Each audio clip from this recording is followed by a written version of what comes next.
Hi everybody, welcome back. I believe I'm in my fifth video here today where I'm trying to share some tips to help people take their dance classes from in-person to online while we're in this situation of this world pandemic and social distancing and shelter in place. Now, here in Minnesota, we're about to enter our second 3-week period of shelter in place.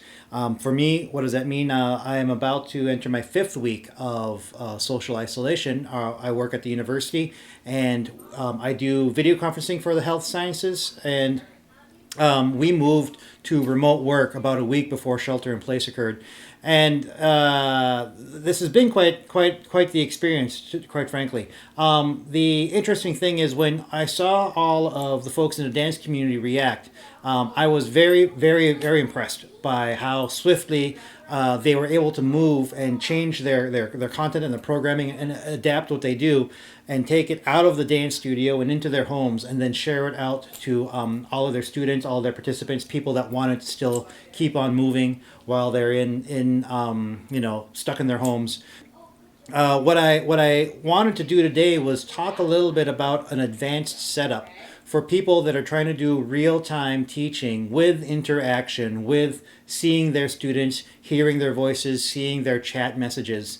You could do a lot of real time with Facebook Live and Instagram and YouTube Live, except there really isn't a lot of two-way engagement apart from tapping the chat box, and making commentary. Zoom and other tools like WebEx or GoToMeeting or Skype for Business, they all allow almost face-to-face interaction, and I think that's pretty important for the arts and for dance classes, especially for anything where you're trying to deliver content in real time and you want feedback right away. So the setup that you're actually looking at right now, this is the setup that my wife Laura uses to teach. She teaches modern and jazz at the college and high school level here in town. And so we've got a living room that has about 10 by 10, maybe a little bit more of dance space for her. And so then this is the technology I've got set up. And let me just say right at this point, this video really isn't talking about hardware per se. I mean, one of the easiest ways to improve your content delivery. If now that you've been doing this for several weeks and you're thinking more long term, buy more hardware. And that certainly is an easy answer, but it's not the only answer. The setup with less expensive hardware could deliver great results than something just buying something more expensive outright. Plus the fact that a lot of gear is sold out right now. I mean, webcams are sold out everywhere. Anyway, having said that, I think what you're going to notice right away is that there is a Zoom session going on behind me, and it's on that 50-inch flat screen. It's our family TV. And that's my first recommendation to you right there. If you can get the computer that you're using to teach with and plug it via HDMI, an HDMI cable, plug it right into your family flat screen, your real estate for seeing your students becomes so much bigger. Instead of being a 15-inch screen on your laptop, it's a 50-inch screen, or a 70 if you folks are, have the really big TVs. And that's great for someone who's standing in the middle of a 10 by 10 foot space and they could see all the students much more clearly. They could see the movements they're doing. They could see the expressions on their faces, all of the nonverbal cues, all of that kind of, the body language communication. All of that comes through more clearly to an instructor because, frankly, they could see you better.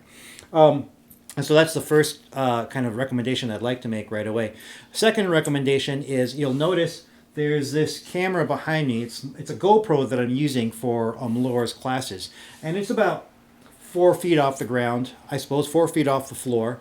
And so the second recommendation I can make is try to get a webcam or an external camera plugged into your laptop and get that camera to be about, I don't know, chest high for you standing. And because that viewpoint, that perspective is much more natural looking to your viewers, your students. First of all, our eyes are up on our heads, and so in theory, our eyes are more than 4 feet off the floor. First is the first thing I'd like to sort of mention.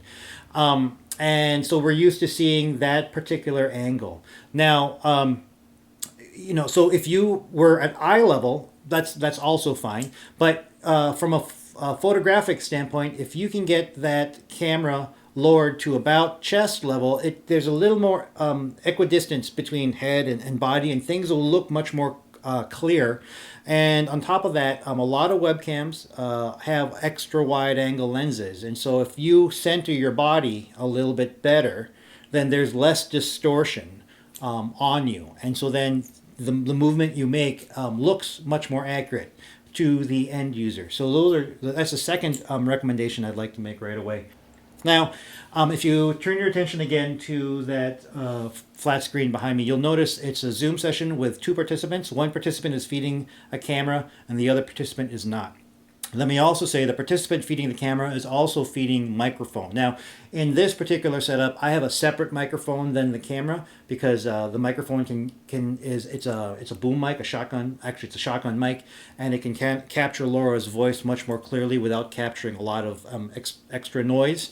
So that's not a requirement, but it is good to get your microphone external to the laptop if you can. So if that's part of the webcam, that's great. And if you can go one step further and actually get a separate camera, a separate microphone that could just narrow in on the voice of the instructor, that's another great thing. Not a requirement. Like I said, if you rely on the microphone that's built into the webcam, and the webcam is about chest high, that's a whole lot better than relying on the camera that's built into the laptop and relying on the microphone that's built into the laptop. So having said that, the two participants are really the same person. They're both the instructor, but there are two computers that have joined the Zoom. And so this is my fourth, I guess, tip right now, is by having two computers, what you're able to do is provide a better experience to your students, but also ensure a better teaching experience for the instructor. Now this is going to get a little complicated. Now I'm going to show you what that means. I'm just going to change an angle right now. This is what the instructor's computer looks like. Okay, this is the computer that is not sharing a camera. So it's the host machine. I think you can hear my family in the background there a little bit. It's snack time. Anyway, so this machine has, on the one side, it has the YouTube that's playing the music. It has the Zoom on the other side.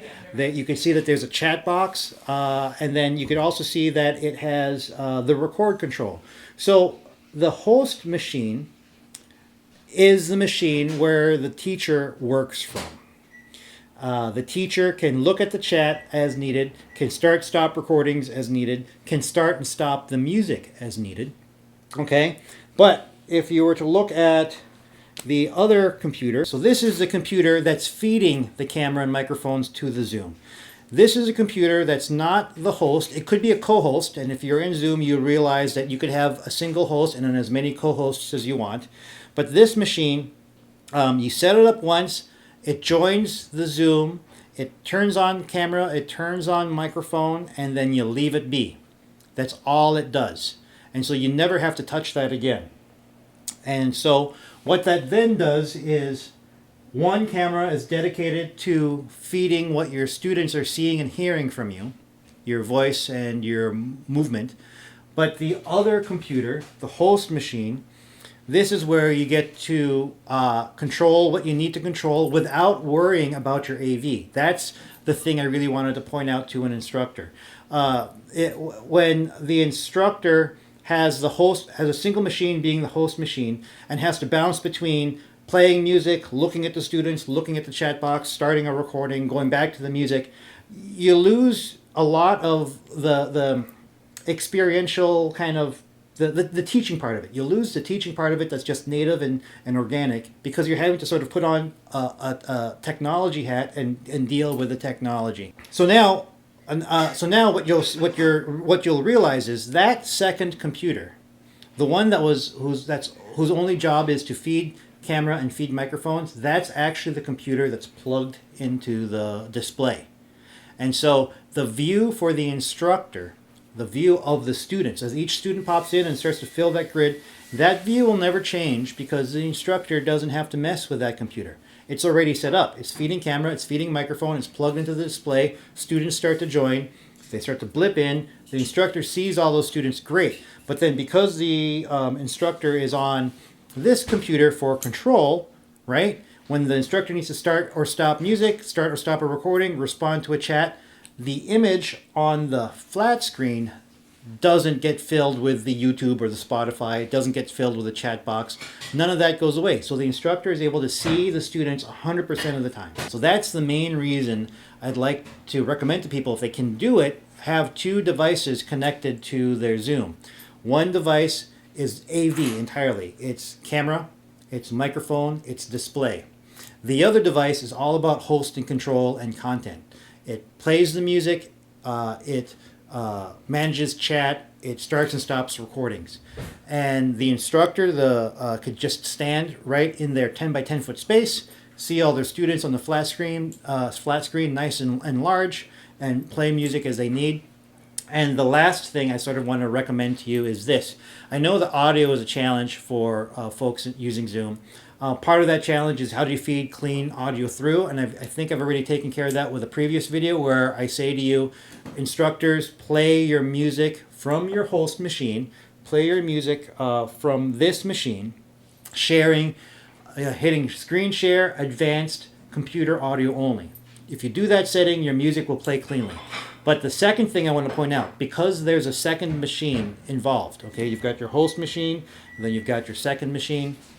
Because of that setting, when an instructor plays their audio off of the host machine, the second computer, the one that's in charge of the AV, is actually a recipient of the audio.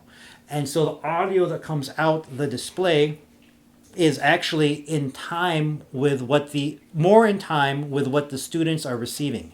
Because the second computer is now a recipient. It's not the source of the music, it's a receiver, in the same way that the other students are receivers. And so if the instructor was playing music off of this computer and listening to it off of this computer, it's going to be a little off time than everybody else, because it's the source. If the instructor plays off this computer but hears it coming out of the display is the receiver, the instructor's hearing it more closely in time with the rest of the students. And so then there's more opportunity for things to be better synchronized, or to be more in sync. Now, there's still going to be a latency and lag because everyone's internet quality differs, and that's what really determines lag, is what is your internet quality at the local site. But this setup allows the instructor to be a little more closely matched up with their students. Okay, I think that's all I've got. Let me know if you got any questions. I'm really happy to help. I'm happy for the emails that I do get helping you folks along kind of get through this. Looking forward to seeing what else you've got going on, and take care, stay safe. Thanks, bye.